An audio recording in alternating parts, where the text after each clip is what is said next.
Hello everyone, आज हम लोग डीनेचुरेशन ऑफ प्रोटीन के बारे में पढ़ेंगे। डीनेचुरेशन ऑफ प्रोटीन क्या होता है? जब भी कोई प्रोटीन अपना नेटिव कॉन्फर्मेशन लूज कर देता है तो हम लोग कहते हैं कि प्रोटीन डीनेचर हो गया है। मतलब नेटिव कॉन्फर्मेशन लूज कर देने का मतलब क्या है कि वो अपना एक्टिव कॉन्फर्मेशन, मतलब जिससे उसकी एक्टिविटी थी, वो कैपेसिटी वो लूज कर दिया है। तो क्या होता है डीनेचुरेशन ऑफ प्रोटीन में? तो प्रोटीन का क्वाटरनरी स्ट्रक्चर, टर्शियरी स्ट्रक्चर और सेकेंडरी स्ट्रक्चर लूज हो जाता है प्रोटीन डीनेचुरेशन में।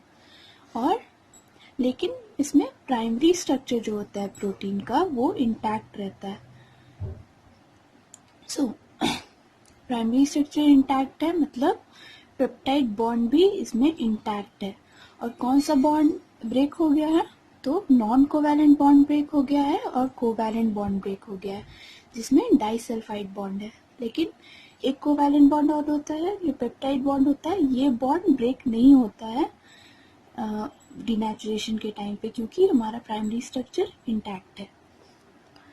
अब डीनेचुरेशन से क्या होता है? तो इसकी एक्टिविटी लॉस हो जाती है, loss of activity of protein.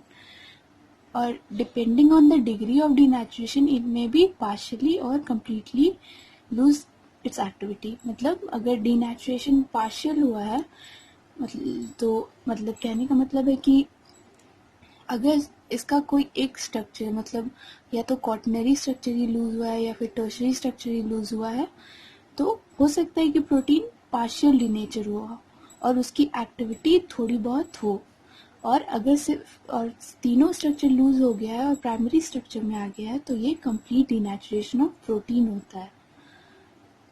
और इससे अगर सिंस ये जब ये नेटिव कॉन्फर्मेशन में होता है प्रोटीन, तो इसकी सॉल्युबिलिटी हाई होती है वाटर में। और जैसे जैसे इसका प्रोटीन का डीनेचुरेशन होता है ये इनसॉल्युबल हो जाता है। इसलिए प्रेसिपिटेशन हो जाता है प्रोटीन का after denaturation. Now cause of denaturation. Denaturation का कॉज क्या हो सकता है? It can be a chemical जिसकी वजह से ये कॉज हुआ है, या फिर किसी कंडीशन के वजह से, जैसे टेम्परेचर या फिर पीएच चेंज। जब किसी कॉज के थ्रू या फिर किसी एजेंट के थ्रू डीनेचुरेशन कॉज के होता है तो उसे हम कहते हैं डीनेचुरेटिंग एजेंट। अगर कोई कंडीशन के थ्रू कॉज हुआ है तो क्या हो सकता है? एक टेम्परेचर हो सकता है और एक पीएच चेंज हो सकता है। टेम्परेचर का एग्जांपल है बॉइलिंग ऑफ एग।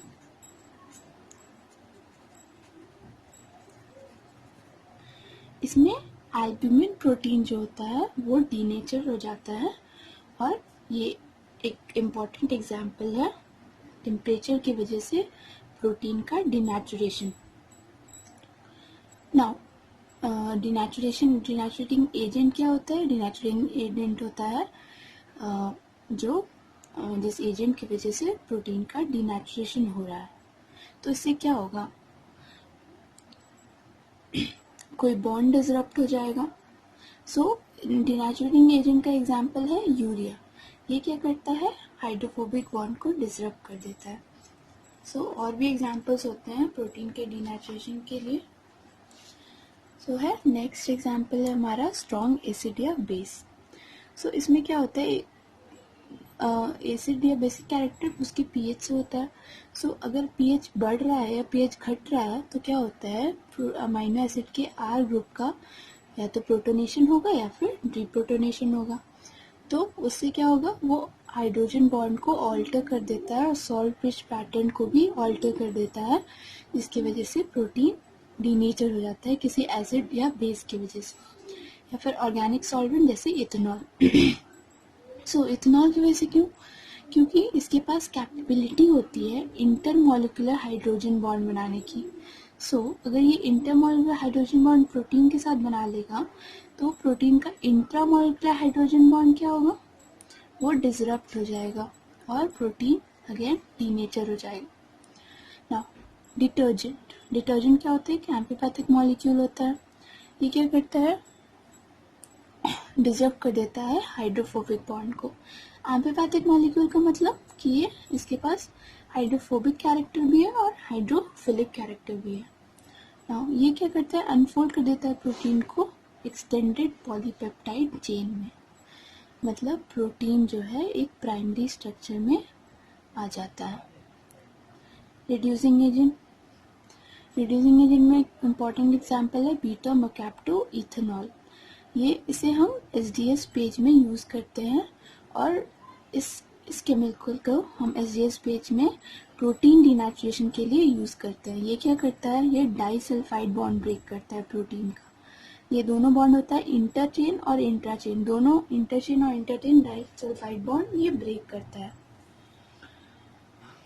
ना हेवी मेटल्स, हेवी मेटल्स में क्या क्या आएगा, मर्क्यूरी और लेड। ये क्या करता है, डिसरप्ट कर देता है सॉल्ट ब्रिज और नेगेटिव चार्ज फॉर्म कर देता है प्रोटीन पे। और दूसरा क्या करता है ये कि ये सल्फा हाइड्राइड ग्रुप को भी, बॉन्ड को भी अफेक्ट करता है, जिसकी वजह से प्रोटीन अगेन डीनेचर हो जाता है।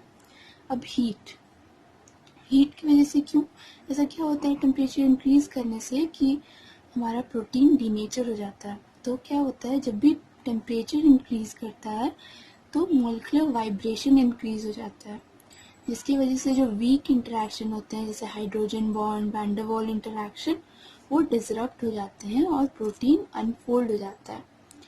सो मैंने आपको प्रोटीन के बारे में बता दिया, तो मैं एक क्वेश्चन पूछती हूँ, विच bond is present in primary structure of protein, protein के प्राइमरी स्ट्रक्चर में कौन सा बॉन्ड होता है। आप इसका आंसर मुझे कमेंट सेक्शन में बताइए, और वीडियो पसंद आया हो तो प्लीज़ लाइक, शेयर और सब्सक्राइब करें मेरे चैनल को। Thank you for watching, bye.